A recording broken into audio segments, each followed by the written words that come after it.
네, 안녕하세요. 반갑습니다. 통일공론장 피스아고라 대표를 맡고 있는 조경일입니다. 그리고 현재 지금 작가로도 활동을 하고 있고요. 요즘 엔잡러의 시대라고 하기 때문에 직업이 여러 개가 있습니다. 라디오도 하고, 책도 쓰고, 칼럼도 쓰고, 뭐 유튜브도 하고, 정치 활동도 하고 여러 가지를 합니다. 저는 한국에 온 지 올해로 20년이 됐습니다. 20년이 됐고요. 한 2007년 대학교 입학했을 때부터 지금까지 진보 정치 활동을 해왔고 민주당에서 활동을 해왔습니다. 가장 최근에는 국회에서 비서관으로 일을 했고요. 또 국회 사무총장실에서 비서로 일을 하면서 여의도에서 여러 가지 제가 할 수 있는 일들을 기여했다고 생각을 하고 있습니다. 저는 정치 컨설팅 일을 좀 했습니다. 그래서 국회의원, 지방선거, 대통령 선거 당선시키는 일을 좀 했고요. 최근에는 글 쓰는 데 좀 집중하고 있습니다. 최근 시국인지라 지금 뭐 거의 폭동 사태에 가고 있는데요. 저는 이 폭동 사태를 보면서, 내란 사태를 보면서 굉장히 마음이 착잡합니다. 여기 앞장서고 있는 사람들 중에 우리와 정체성을 같이 하고 있는 북한 이탈 주민들이 거기에 동조하고 있다는 것이 저는 매우 가슴이 아프게 생각하고요. 그 중에는 국회의원도 있습니다. 저는 민주당의 문제가 크다라고 생각을 합니다. 이 자리에서 민주당을 제가 비판을 하는 게 목적은 아니지만 저는 늘 민주당에서 활동을 해왔고 저는 민주당의 정치가 저는 궁극적으로는 북한 이탈 주민들에게 이익이다. 그리고 더 나아가 북한의 민주화, 북한 인권의 이익이다라고 생각을 하기 때문에 그렇게 지지를 합니다. 이런 시국에서 민주당 북한 이탈 주민 특위가 이제 다시 활동을 시작을 할 텐데요. 한번 특위를 비롯해서 민주당에서 아마 진정성으로 생각을 해봐야 할 것은 왜 북한 이탈 주민들 중에서는 나는 진보 정치를 지지하고 민주당을 지지한다, 민주당 정치를 지지한다라고 공공연하게 목소리를 내는 사람이 없을까라는 고민을 진지하게 하셔야 됩니다. 특히 정치인분들께서. 그 이유는 북한 이탈 주민들이 다 보수여서가 아니라 진보적인 목소리를 내는 것을 제한하고 있기 때문입니다. 두려워하고 있기 때문입니다. 생존의 문제이기 때문입니다. 그래서 더불어민주당에서 북한 이탈 주민들이 자신 있게 자신의 정치를 할 수 있고 발언할 수 있도록 민주당에서 제도적 차원에서 지원을 해줘야 합니다. 보수당에서는 지금까지 국회의원이 4명이 나왔습니다. 고위 공직자도 나왔고요. 민주당에서는 1명도 없습니다. 제가 아무리 보수당을 지지한 탈북민들에게 문제가 있다라고 이야기를 해봤자 그들을 설득할 수가 없습니다. 왜냐하면 그들이 하는 얘기가 이거거든요. 그래도 탈북민들에게 국회의원 자리 하나라도 준 당이 어디냐, 손을 내밀어 준 당이 어디냐라고 했을 때 보수당이거든요.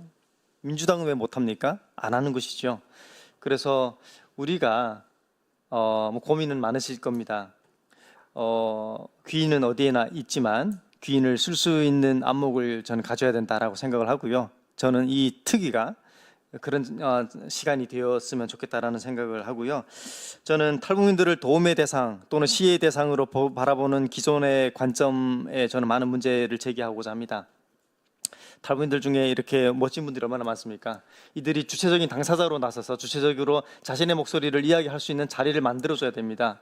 항상 도움받는 사람의 위치로 증언자로만 나서는 게 아니라 이들이 우리의 이야기들을 스스로 할 수 있도록 그런 자리를 마련해 주신다면은 기꺼이 더불어민주당의 어떤 아킬레스건이 아니라 아마 강력한 협력자가 될 것입니다. 그런 부분을 좀 유념해 주시면 정말 감사하겠다라는 생각을 하고요. 저희가 지금 북한 이탈 주민과의 사회 통합을 중요하게 생각하지 않습니까? 그래서 통일부는 물론 심지어 양대 정당에서 다 이제 특위가 있는 걸로 알고 있는데요. 제가 봤을 때는 좀 저희가 관점의 문제를 한번 다시 봐야 될 필요가 있는 것 같은데요. 북한 이탈 주민의 사회 통합 정책에 대해서 정말 그게 사회 통합 정책인가라는 본질적인 질문을 좀 던져보고 싶습니다. 사실은 지금까지는 동화 정책이라고 저는 볼 수가 있다고 생각하고요. 그래서 사회 통합을 위한 관점으로 가져가는 게 좋겠다는 생각이 듭니다. 더불어민주당에서 사실 정책도 만들고 법안도 만들고 해온 일이 많거든요. 그런데 북한 이탈 주민들은 모릅니다, 잘. 그래서 민주당이 해온 일이 뭐냐라고 저한테 막 물어보면 제가 굳이 찾아서 설명해 주지 않는 한 사실은 모르긴 합니다. 물론 국민 전체 일반적으로 봐도 어느 당에서 어떤 정책을 했는지 사실 잘 모르긴 합니다. 하지만 이런 북한 이탈 주민 이슈를 특수성을 고려하더라도 더불어민주당에서 그동안 해왔던 북한 이탈 주민 관련 정책과 법안들에 대해서 리스팅을 하든 데이터를 하든 해서 그것을 조금 뭐 좋은 표현인지 모르겠지만 홍보가 됐든 아니면 그걸 이제 공론화하는 작업이 저는 필요하다라고 생각을 하고요. 그래서 저는 이 정책의 문제라기보다는 사실 지금 이건 프레임의 문제다 이렇게 봅니다.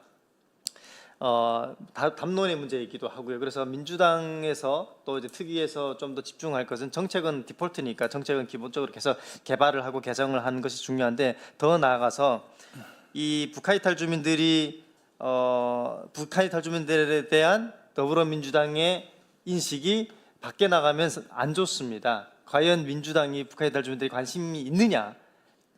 한번 내놔봐라 라고 했을 때 내놓을 수 있는 게 별로 없거든요. 가령 뭐 어떤 기초생활수급 제도를 개선했다 이런 것들을 아는 사람만 내놓을 수 있지 사실 모르거든요. 그래서 쉽게 이야기할 수 있는 게 가령 국회의원이 나왔지 않느냐 이런 식으로 할 수 있는 지표밖에 없거든요. 그래서 가능한지는 모르겠습니다. 특위 안에서 메시지 대응도 필요하고요, 이슈 대응도 필요하고요. 필요하면 대변인을 두든지 저희는 조금 더 사실은 민주당에게 있어 북한 이탈 주민은 아킬레스건이라는 인식이 있습니다. 저도 심지어 그렇게 생각하거든요. 이거는 우리가 스스로 이해할 필요가 있다, 인정할 필요가 있다라고 생각을 해서 앞으로 북한 이탈 주민 관련된 이슈라든가 정책이라든가 심지어 해온 일도 폄하되는 상황들이 있기 때문에 그런 것에 대해서 적극적으로 여론 대응 또는 이제 공중 메시지 대응 이런 것들도 저는 전략 차원에서 고려해봐야 된다라는 말씀을 좀 드리고 싶습니다. 네.